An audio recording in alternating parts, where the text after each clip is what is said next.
Je vous salue tous dans le nom de notre Seigneur Jésus-Christ. Lui qui nous fait cette grâce, cette faveur de voir ces jours. Cela n'est pas un acquis. C'est vraiment la grâce de la part de notre Seigneur. C'est la grâce. C'est pour cela que, bien-aimés, nous devrions tous remercier l'Éternel. Lui qui nous a fait cette grâce d'avoir encore jusqu'à maintenant le souffle de vie, qui accomplit de grandes choses en nous. Ce n'est pas parce que pour certains nous avons mis des réveils et que le réveil a sonné que nous nous sommes réveillés. Ce n'est pas le réveil qui nous a permis de se réveiller, mais c'est la grâce. C'est une faveur imméritée de notre Dieu qui a permis que nous puissions voir ces jours. C'est pour cela que de tout cœur, nous devrons savoir les remercier, exprimer toute notre reconnaissance. Et je vous salue, vous tous qui me suivez, je vous salue dans le nom de notre Seigneur Jésus-Christ. Que Dieu qui nous fait cette grâce, cette faveur puisse vraiment nous conduire. Que la personne du Saint-Esprit puisse vraiment m'assister et qu'il puisse aussi être là où vous êtes en train de suivre ce culte. Voilà, frères et sœurs, j'avais pensé, Dieu m'a mis à cœur une pensée par rapport un peu à l'actualité, aux événements qui se passent. J'ai réfléchi, j'ai médité un peu par rapport à cela. Voilà, donc malgré que nous vivons tous cette pandémie, cette épidémie de coronavirus, le Covid-19, mais bien que cela sévit et qui continue encore à nous embêter, à nous tourmenter, et bien aimés dans le Seigneur, mais en même temps aussi, nous voyons partout, il y a un peu l'effervescence où tout le monde se prépare à ces fêtes qui arrivent, notamment à la fête de Noël. Bien aimés dans le Seigneur, c'est vrai que ce soit des chrétiens, des païens, des animistes et d'autres religions, tout le monde se prépare pour cette fête de Noël. La plupart des gens sur cette terre de vivants sont vraiment en effervescence pour passer du moins correctement cette fête de Noël. Et j'ai pensé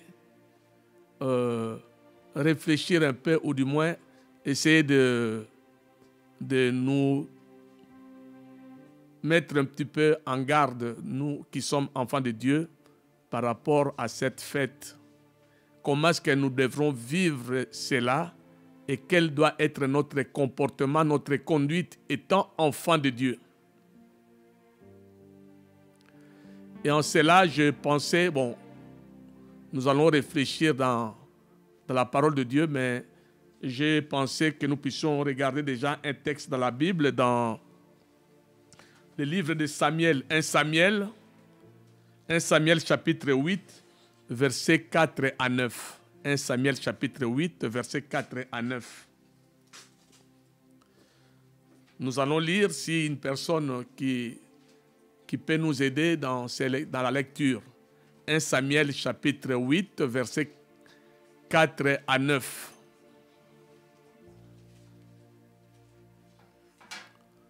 Nous allons lire, s'il vous plaît. On lit. Je lis au nom de Jésus. Dans Amen. C'est vrai que c'est la première lecture. Pour ceux-là qui peuvent se mettre debout, on doit se mettre debout pour honorer quand même notre Dieu. 1 Samuel chapitre 8, versets 4 à 9. Je lis au nom de Jésus. Amen. Tous les anciens d'Israël s'assemblèrent et vinrent auprès de Samuel à Rama. Ils lui dirent, « Voici tu es vieux, et tes fils ne marchent point sur tes traces. Maintenant, établis sur nous un roi pour nous juger comme il y en a chez toutes les nations. » Toutes les nations. Toutes les nations, pardon. Samuel vit avec déplaisir qu'ils disèrent, « Donne-nous un roi pour nous juger. » Et Samuel pria l'Éternel. L'Éternel dit à Samuel, « Écoute la voix du peuple dans tout ce qu'il te dira, car ce n'est pas toi qu'il rejette, c'est moi qu'il rejette, afin que je ne règne plus sur eux. Ils agissent à ton égard comme ils ont toujours agi depuis, je les ai fait monter d'Égypte jusqu'à ce jour. Ils m'ont abandonné pour servir d'autres dieux. Écoute donc leur voix, mais donne-leur des avertissements et fais-leur connaître le droit du roi qui régnera sur eux. » Amen. Amen. Voilà, bien aimé, ce texte que nous venons de lire. Samuel qui était juge en Israël et il a marché dans la volonté de Dieu. Mais ses fils qui devraient prendre la relève ne se sont pas bien conduits. Et c'est comme cela que le peuple commençait à revendiquer, à respecter. Et ils ont cherché à voir les anciens. Et voilà que les anciens se sont réunis comme nous venons de lire. Les anciens se sont réunis et ils sont allés vers Samuel et ils ont demandé à Samuel, tous les anciens sont allés pour demander à Samuel qu'il prie l'Éternel afin que Dieu puisse leur donner un roi. Comme toutes les autres nations. S'ils ont eu ce désir de demander un roi, c'est parce qu'ils ont vu les autres nations dirigées par un roi. C'est comme cela que eux aussi, ils ont eu ce désir de dire que nous voulons avoir un roi que nous pouvons voir pour nous diriger. C'est ce qui n'était pas vraiment dans le plan de Dieu. Car ce peuple, c'est Dieu qui était leur roi, c'est Dieu qui les dirigeait. Mais eux, en regardant les autres nations, en regardant le pays voisin tout autour, ils se sont dit, non, Samuel, nous voulons un roi que nous pouvons voir, qui domine sur nous. Et cela, ça touchait le cœur de Samuel. Comme nous venons de lire. Alors Samuel a prié l'Éternel, car cela a touché vraiment Samuel de dire comment est-ce que vous voulez suivre les autres nations. Alors Samuel a prié l'Éternel et Dieu a répondu à Samuel que ce n'est pas qu'il rejette Samuel, c'est Dieu, le créateur du ciel et de la terre, qui le rejette.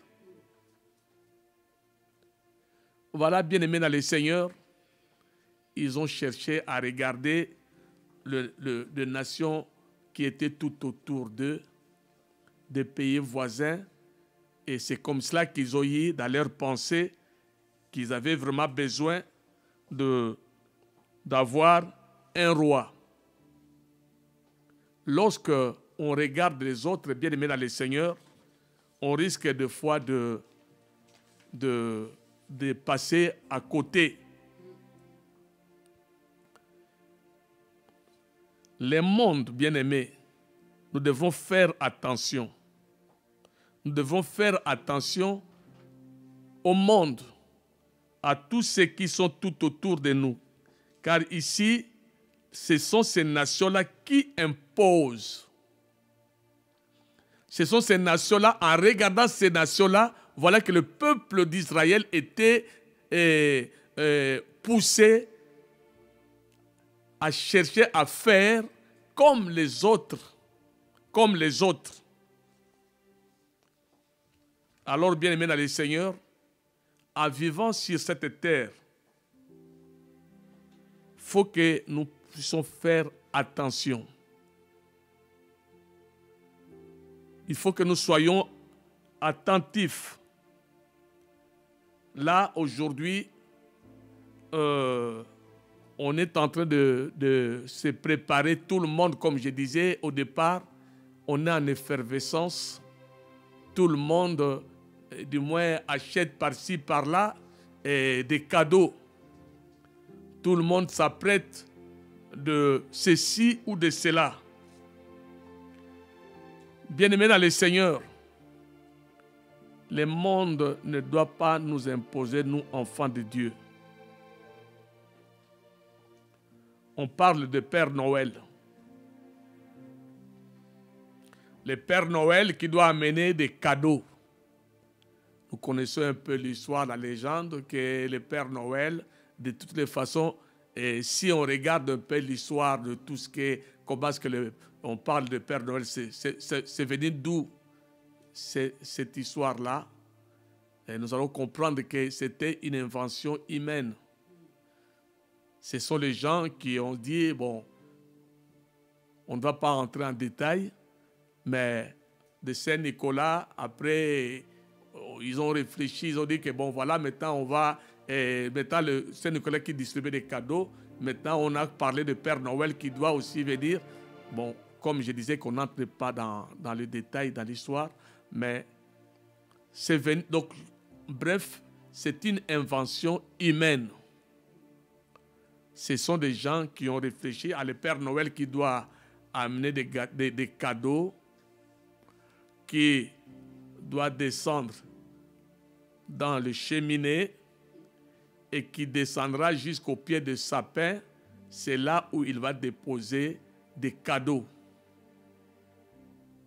Ah, les enfants, lorsqu'ils vont se réveiller le matin, ils se réveillent, ils vont trouver des cadeaux tout autour, des paquets de cadeaux un peu partout sous les pieds du sapin. Et tout le monde se réjouit, que ce soit des enfants comme des adultes, en passant par des adolescents. Tout le monde se réjouit parce que le Père Noël a apporté des cadeaux. Ça, c'est le monde. Et nous, enfants de Dieu, nous sommes aussi pris dans cette histoire où tout le monde vit presque la même chose. Cette fête, bien aimée, si nous allons constater,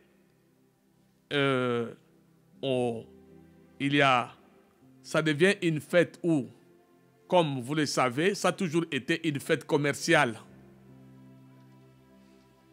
Alors, c'est là où, dans le commerce, on fait des chiffres d'affaires. C'est un moment vraiment important pour de commerçants. Il faut hâter dans tout le commerce. Tout le monde est en effervescence pour chercher à vendre ceci ou à vendre cela. Vous allez constater, il y a l'illumination.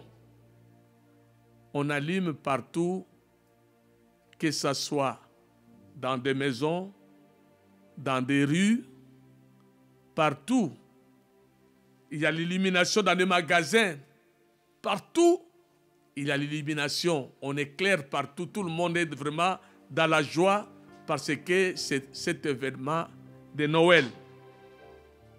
On organise même ce qu'on appelle marché de Noël. Et en même temps, on s'est dit que, comme vous le savez, ça devient un peu une tradition. C'est devenu une tradition que tout le monde doit se retrouver.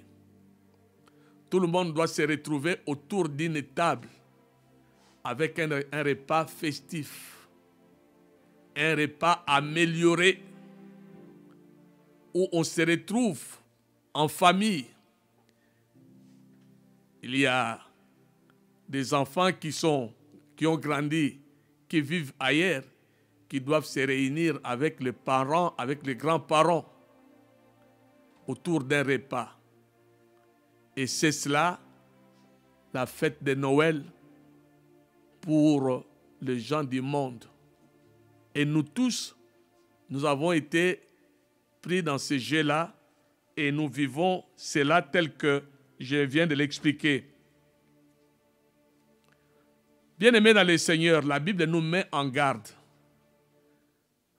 J'aimerais quand même que nous puissions lire dans l'épître de Jean, dans 1 Jean, chapitre 2, versets 14 à 15. 1 Jean, chapitre 2, versets 14 à 15. Le monde ne doit pas nous imposer.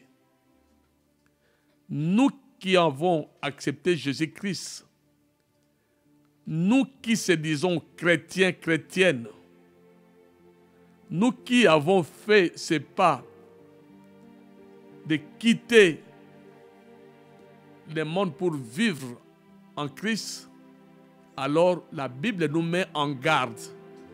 1 Jean chapitre 2, versets 14 à 15. La Bible nous dit: « Je vous ai écrit, Père, parce que vous avez connu celui qui est dès le commencement. Je vous ai écrit, jeunes gens, parce que vous êtes forts et que la parole de Dieu demeure en vous et que vous avez vaincu les malins. » Le verset 15. « N'aimez point le monde, ni les choses qui sont dans le monde. Si quelqu'un aime le monde, l'amour du Père n'est point en lui. N'aimez point le monde, ni les choses qui sont dans le monde. Car si quelqu'un aime le monde, l'amour du Père n'est point en lui. » Nous devrons faire attention. Nous devrons faire attention, frères et sœurs. Parce que le monde présente beaucoup de choses. Ici, la Bible nous met en garde de ne pas aimer le monde. Lorsqu'on parle de monde, c'est le système qui régit cette terre. Tout ce qu'on vit sur cette terre, tous les principes qu'on vit sur cette terre, c'est cela, bien-aimé, de faire attention à cela. Il faut que nous puissions faire attention. Ça, c'est le monde qui parle. Frères et sœurs, ce que je veux réellement vous dire, ce que je veux vraiment vous dire, et je vais, par la grâce de Dieu, je voulais dire, tirez vos oreilles maintenant, ce que je voulais que nous puissions comprendre, nous tous, cette fête de Noël, c'est la naissance de l'enfant Jésus-Christ. Alléluia. C'est la naissance de l'enfant Jésus-Christ. C'est une fête chrétienne. C'est là où nous devrons mettre en avant. Toi qui es chrétien, toi qui es chrétienne, je suis en train de te parler. Toi qui as accepté Jésus-Christ, qui se dit témoin de Christ, car nous sommes sauvés pour aller sauver ceux-là qui ne sont pas encore qui n'ont pas encore reçu la grâce, la faveur de Dieu. Nous sommes sauvés pour servir. Nous devrons servir en touchant ces âmes-là qui ne connaissent pas encore le Seigneur. La fête de Noël, ou lorsqu'on parle de cette fête, c'est la naissance de Jésus-Christ. C'est intéressant de parler un peu de cela, parce que vous allez me dire, au sujet de la date, bien aimé dans le Seigneur, on parle de 25 décembre, mais la date porte peu. La date porte peu. On va chercher à dire que, ah non, à cette période, là maintenant, il fait froid, la période d'hiver, comment est-ce qu'on peut avoir des moutons à cette période à l'extérieur, tout ça? Non, frères et sœurs, c'est la date porte peu. Ce que j'aimerais passer comme message, c'est qu'un jour, Jésus quitta le trône dans le ciel et il est descendu ici-bas sur la terre. C'est cela, frères et sœurs, le message que nous allons passer. Jésus est venu sur cette terre de vivants. Comme vous le savez, il est le Dieu tout-puissant. Mais pour venir sur cette terre, il ne pouvait pas sortir comme ça brusquement. Dieu, dans sa préscience, a permis que Jésus puisse naître à travers une femme. On va lire, c'est ça ce qui est important que je sois en train de te passer comme message. Toi qui as connu le Seigneur, toi qui as accepté Jésus-Christ, toi qui marches dans la volonté de notre Dieu, toi qui lis la Bible, je n'interdis pas ou je ne peux pas empêcher que les gens se retrouvent ensemble en train de manger. Les gens puissent se réjouir. Non, vous pouvez vous réjouir, mais ce que je suis en train de dire à toi, mon frère, à toi, ma sœur, toi qui as accepté Jésus-Christ comme Sauveur et Seigneur, toi qui es une chrétienne, un chrétien, il faut que tu saches passer le message. Il faut que tu puisses dire à tous ceux-là qui sont tout autour, lorsque vous vous retrouvez ensemble, il faut profiter. C'est un moment où nous tous, nous devrons profiter parce que tout le monde se réjouit. Tout le monde se réjouit, comme je disais tout à l'heure. Toutes les religions, ils savent que c'est la fête de Noël. Alors on doit se retrouver ensemble. Que ce soit blanc, que ce soit noir, jaune, rouge. Tout le monde se réjouit, il s'apprête pour ces grands jours, ces grandes fêtes de Noël. C'est un moment important pour nous, enfants de Dieu. C'est un moment important où nous devrons passer le message.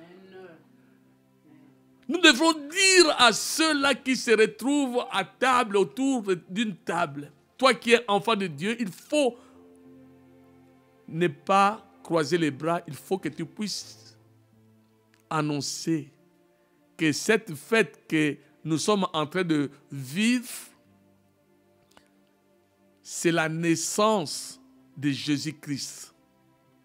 Dieu qui a quitté son trône et il est venu sur cette terre. C'est cela. Il faut qu'on puisse remettre à tout le monde au pas, qu'ils comprennent que cette fête, lorsqu'on parle de Noël, c'est des légendes. Mais c'est la naissance. Cette fête, c'est la naissance de Jésus-Christ. Comme je disais tout à l'heure, la date porte peu. Mais s'ils ont choisi cette date, on se réjouit. Nous nous réjouissons. Parce que, au moins, on pense à notre Seigneur Jésus-Christ. Nous allons lire, parce que lorsque vous êtes à table, tu es en train de passer le message pour dire à tout le monde que c'est la naissance de Jésus-Christ. On va lire dans Matthieu chapitre 1er. Matthieu chapitre 1er. Le verset 18 et 18 à 25.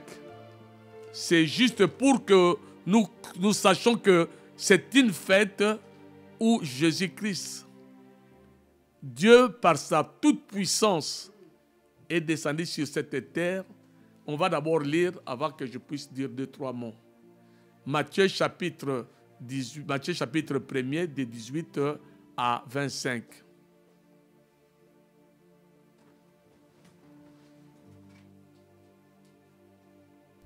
Je lis au nom de Jésus. Amen. Voici de quelle manière arriva la naissance de Jésus-Christ. Marie, sa mère, ayant été fiancée à Joseph, se trouva enceinte par la vertu du Saint-Esprit. Avant qu'ils eussent habité ensemble, Joseph, son époux, qui était un homme de bien et qui ne voulait pas la diffamer, se proposa de rompre secrètement avec elle.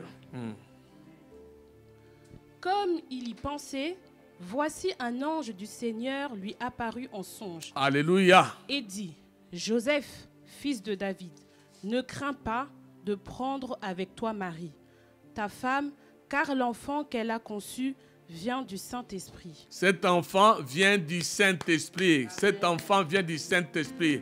Pendant que sa fiancée Marie est encore vierge, c'est le Saint-Esprit qui est venu couvrir Marie. Et voilà que Marie a porté cet enfant, a conçu pour porter cet enfant. Et l'ange donne des précisions à Joseph qui était son fiancé, pour lui dire de ne pas rompre avec sa fiancée parce que cette femme, cette jeune fille a été choisie par Dieu. La Vierge Marie a été choisie par Dieu.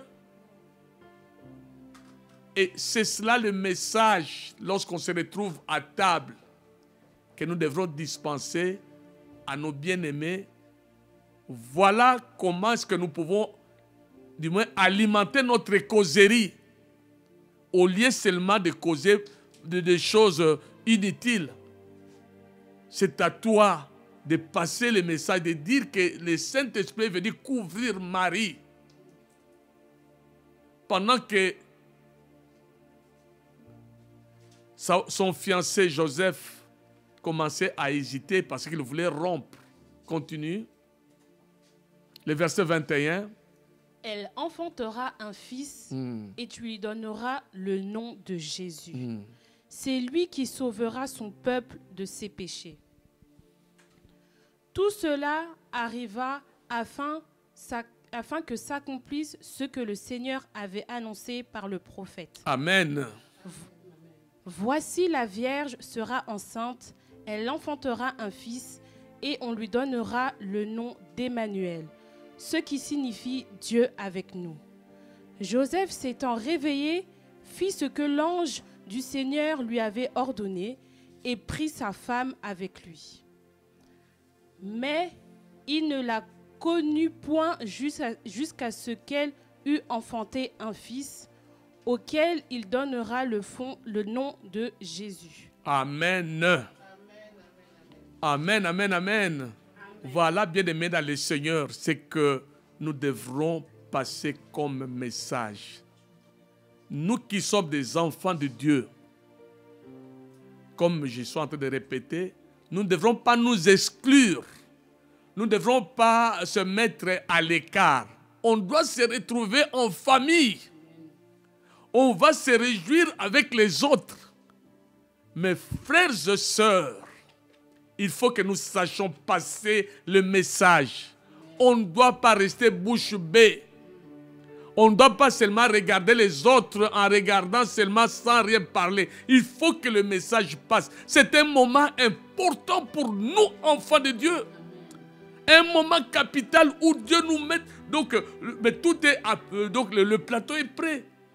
Tout est servi.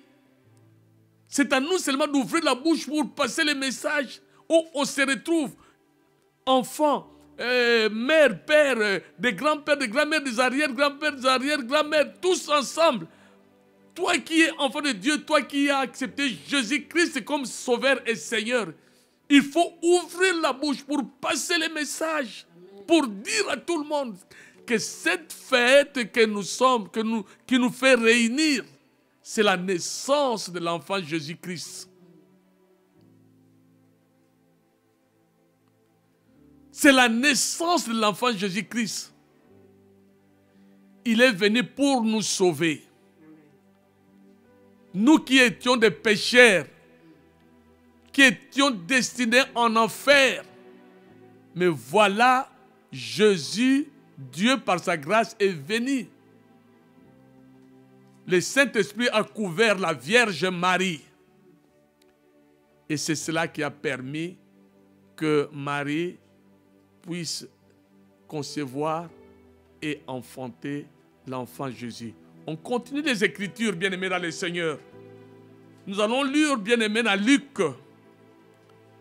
Luc chapitre 2. C'est une occasion, j'insiste, c'est une occasion pour nous tous. Luc chapitre 2, versets 4 à 7. Luc 2, 4 à 7.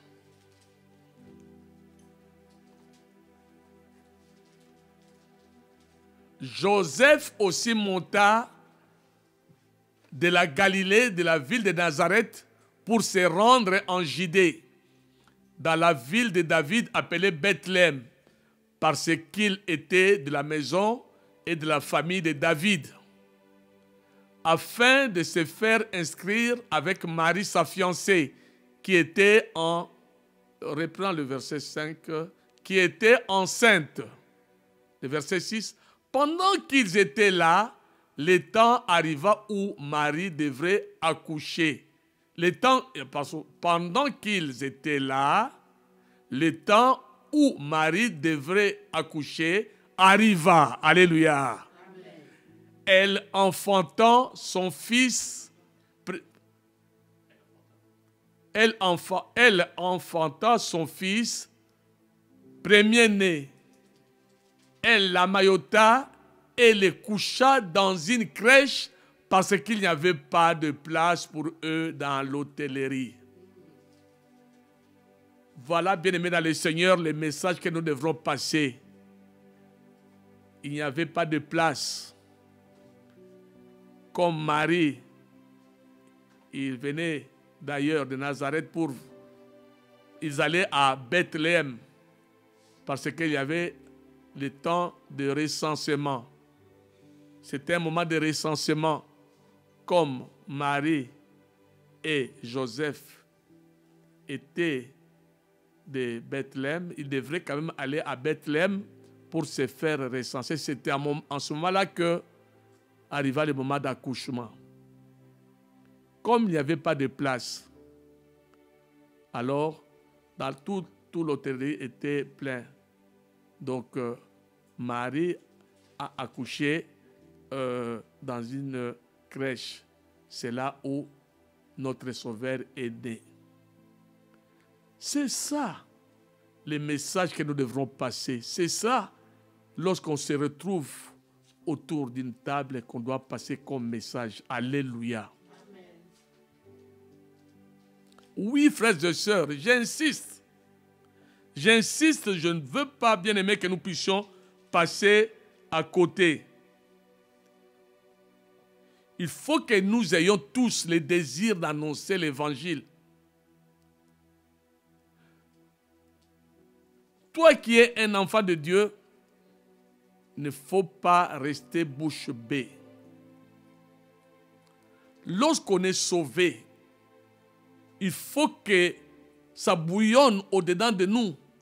Lorsqu'on a trouvé la grâce de Dieu et que Jésus a pris place en nous, le Saint-Esprit en nous. C'est une puissance, le Saint-Esprit. Ça ne peut pas nous laisser, bien-aimés, bras croisés. Nous devrons annoncer l'évangile, comme nous dira Paul. Paul insiste dans Romains chapitre 1er, le verset 15 et 16. Je n'ai point honte de l'évangile. Je ne peux pas avoir honte. Ce n'est pas parce que ce sont mes grands-parents, ce sont mes pères. Alors qu'est-ce que je peux leur dire? Non, bien-aimé dans le Seigneur, tu as un message. Et le message que tu connais, des fois tes grands-parents, tes parents ignorent cela. Ils ont écouté cela seulement comme ça, comme une histoire. Mais il faut les ramener à la réalité, à la vérité. Il ne faut pas que cela reste seulement des histoires. Il faut les ramener à la vérité. Il faut bien aimer que cela soit clair. Comme Paul le dira.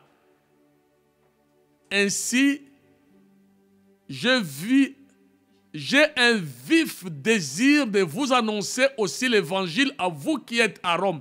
Tellement qu'il avait vraiment le désir d'annoncer l'évangile. Le verset 16 nous dit, car je n'ai point honte de l'évangile. C'est une puissance de Dieu pour le salut de quiconque croit, du juif premièrement, puis du grec.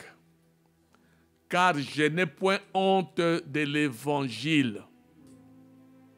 C'est une puissance de Dieu. Bien-aimé, lorsque l'évangile qui est la bonne nouvelle, c'est une puissance de Dieu pour le salut de quiconque croit. À tous ceux qui vont croire, cela va les transformer, cela va les amener au salut éternel. Je n'ai point honte de l'évangile. La bonne nouvelle, l'évangile, c'est une puissance. Lorsque toi tu annonces, le Saint-Esprit, c'est lui qui va toucher les cœurs. C'est le Saint-Esprit qui va toucher les cœurs et transformer des vies. C'est le Saint-Esprit qui va libérer, qui va délivrer. Toi, ton devoir, c'est d'annoncer que cette fête, c'est une fête de la naissance de Jésus-Christ. Il est venu pour nous sauver. Il est venu pour nous libérer. Lui qui est Dieu, qui a quitté son trône, il a pris la forme humaine. Comme on peut comprendre, lui qui est Dieu, c'est comme toi qui es un homme. Tu es un homme, tu vois des fourmis, tu regardes là-bas, cette fourmi-là, on dit que la fourmi est blessée. Mais comment est-ce que je peux traiter cette fourmi? Tu regardes la fourmi, tu vois, elle boite, me dit, mais comment est-ce que je peux aider cette fourmi-là? Lorsque tu approches ton doigt et tu touches comme ça, tu risques d'écraser la fourmi. Parce que tu es tellement gros, tu es tellement grand, tu ne peux pas non plus aider cette fourmi qui est malade ou qui a besoin d'un plâtre ou d'un pansement. Alors, pour arriver à soigner ou à prendre soin de cette fourmi, c'est ce que notre Dieu a accompli. Donc il faut, bien aimer, devenir comme cette fourmi-là, être comme cette fourmi-là, mais avec la toute-puissance de l'homme, avec la capacité de l'homme. C'est en ce moment-là que tu peux prendre soin de ces fourmis. Tu regardes la fourmi, tu deviens comme la fourmi, tu commences à traiter les fourmis et à penser et à mettre des plâtres et à mettre des bétadines, à donner des doliprane, à mettre les médicaments là, comment est-ce qu'on appelle ça, des chloroquines. Bon, la chloroquine qui est devenue un peu à la mode. Mettre la chloroquine et c'est comme ça qu'on est en train d'aider. On va prendre des plaquenil et tout ça. On est en train de traiter des fourmis et les fourmis vont être vraiment, ils vont trouver la guérison. Mais si tu restes comme étant homme, tu ne pourras pas arriver à traiter ces fourmis-là. C'est ce que Dieu a fait. Dieu a quitté son trône avec la toute-puissance de Dieu et il est descendu sur cette terre. Il a pris la forme humaine. Il est devenu comme un homme, comme toi et moi, pour nous sauver. C'est cela, bien-aimé, qui nous fait plus que vainqueurs. C'est ce message que nous devrons passer à ce monde qui est perdu, à ce monde qui ne sait plus ni gauche ni droite. C'est ce message que nous devrons passer. C'est une occasion, je suis en train d'insister, c'est une occasion que nous devrons profiter. Lorsqu'on se retrouve autour de la table, mais bien aimé dans le Seigneur, j'encourage, il faut que vraiment cela soit ainsi, qu'on se retrouve autour de la table. Il ne faut pas s'exclure pour dire que non, moi je ne veux plus ces choses-là. Non, je ne veux plus, moi je n'adhère plus à ces choses-là. Non, frères et sœurs, il faut y aller, il faut être là ensemble. Il faut passer le message. Il faut dire ouvertement, comme Paul a dit que je n'ai point honte de l'évangile. C'est une puissance de Dieu pour le salut de quiconque croit. C'est Dieu qui va transformer. Toi, pas seulement le message, annonce seulement la parole. Et Dieu qui est Dieu va toucher les cœurs. Tu vas voir ton arrière-grand-père et ton oncle, ta tante vont commencer tout un chacun à réfléchir. Que Dieu soit loué, que Dieu soit glorifié. Oui, frères et sœurs, Paul, je suis en train d'insister parce que c'est dans la parole de Dieu dans 1 Corinthiens chapitre 9, verset 16, là où Paul dit « Malheur à moi si je n'annonce pas l'évangile ». 1 Corinthiens chapitre 9, le verset 16. Qu'est-ce que Paul nous dit? Et cela doit être pour nous aussi, nous qui avons reçu, nous avons reçu Jésus-Christ. Nous qui avons, bien aimé, accepté le Jésus-Christ et que le Saint-Esprit vit en nous. Paul dira, si j'annonce l'évangile, ce n'est pas pour moi un sujet de gloire, car la nécessité m'en est imposée. Si j'annonce l'évangile, ce n'est pas pour moi un sujet de gloire, car la nécessité m'en est imposée. Il faut que cela soit nécessaire, une nécessité pour nous. Lorsqu'on se retrouve autour d'une table, lorsqu'on se retrouve autour d'une table, il faut que, bien aimé, l'annonce de l'évangile puisse passer. Et malheur à moi si je n'annonce pas l'évangile. Malheur. Il s'est dit à lui-même, malheur à moi si je n'annonce pas l'évangile. Je peux me retrouver dans le ciel où on me pose la question, mais tu as eu la grâce. Tu as reçu Jésus-Christ. Le Saint-Esprit habitait en vous, en toi. Mais qu'est-ce que tu as fait après? Qu'est-ce que tu as fait après? Lorsque vous vous êtes retrouvés ensemble dans cette fête de Noël, où les gens fêtaient Noël, qu'est-ce que tu leur as dit?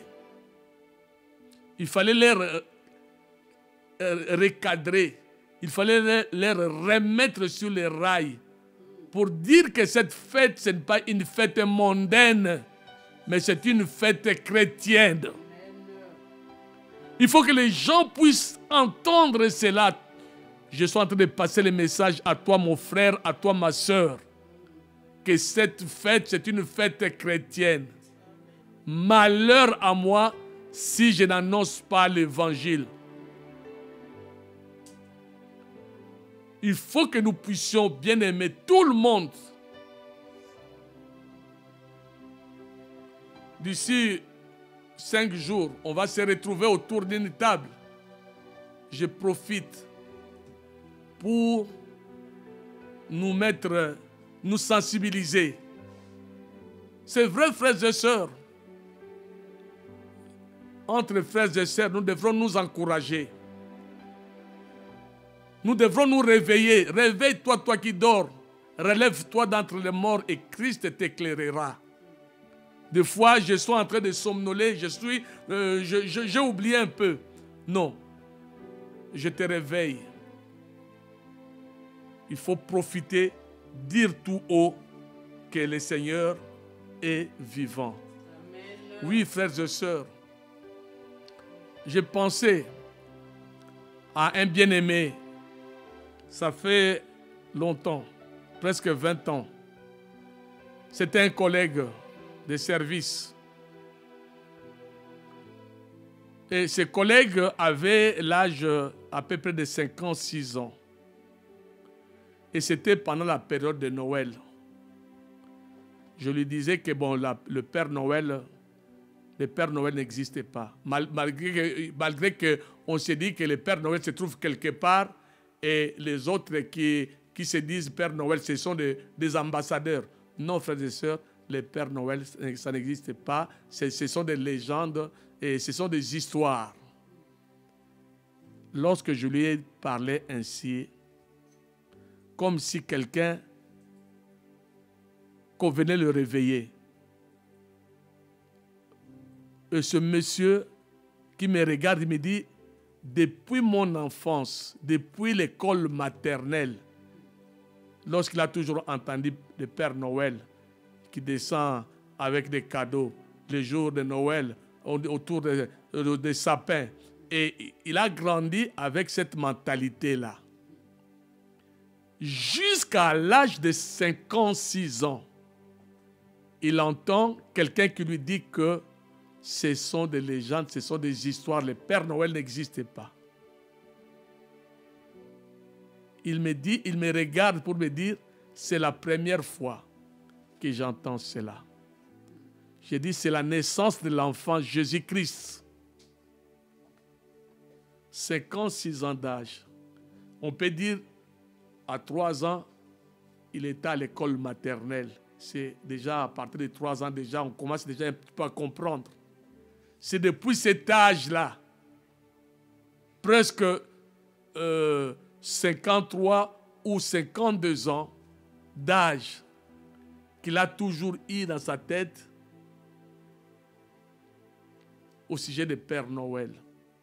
Je lui ai dit non, c'est la naissance de l'enfant Jésus-Christ, cette fête.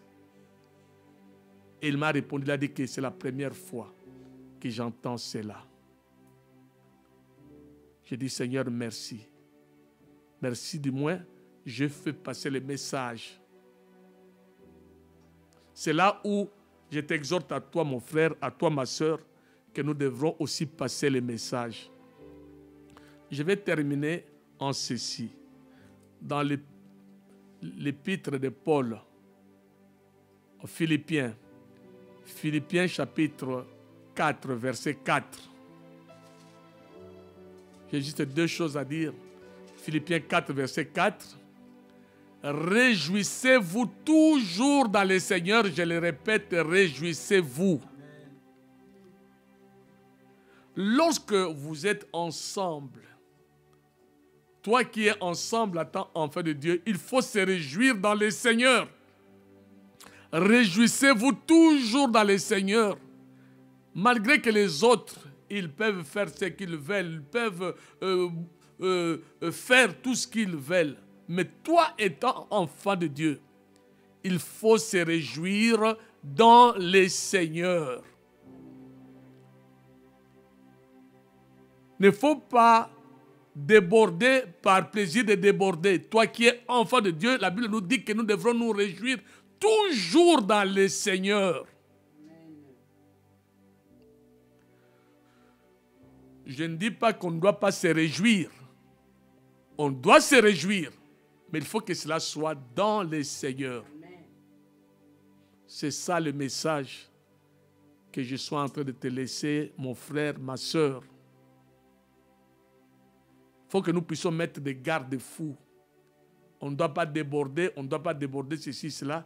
On doit rester dans le Seigneur.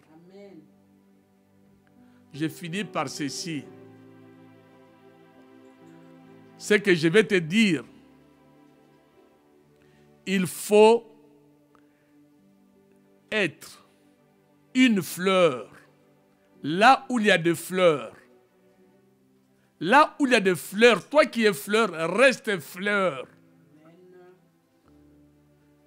Lorsqu'il y a de l'herbe, là où il y a de l'herbe, il faut rester toujours fleur, la fleur. Il ne faut pas dire que non, comme là on était entre des fleurs, j'étais fleur, maintenant qu'il y a de l'herbe ici, moi aussi je deviens l'herbe. Non, toi tu n'es pas l'herbe, toi tu es la fleur. Il faut être fleur parmi les fleurs et rester fleur là où il y a de l'herbe. Amen. Que Dieu bénisse sa parole. Merci, merci, merci. On va remercier l'Éternel, notre Père, notre Dieu. Merci, merci parce que tu nous aimes. Merci parce que tu nous aimes. Tu ne nous condamnes pas, mais tu es venu, Seigneur, mon Dieu, mon roi, pour nous interpeller, pour nous dire attention, de ne pas faire n'importe quoi. Malgré que nous sommes dans ce monde, mais nous ne sommes pas de ce monde. Nous devrons, bien-aimés, nous devrions, Seigneur, parler de ta part. Nous devrons faire des choses qui réjouissent ton cœur. Nous devrons demeurer fermes dans un engagement sincère vis-à-vis de toi. Nous devrons être des témoins de Christ. Merci pour mon frère, merci pour ma sœur, pour nous tous, pour ce temps que tu nous as permis d'écouter ta parole. Dans le nom de Jésus-Christ, nous avons prié ainsi. Amen. Amen.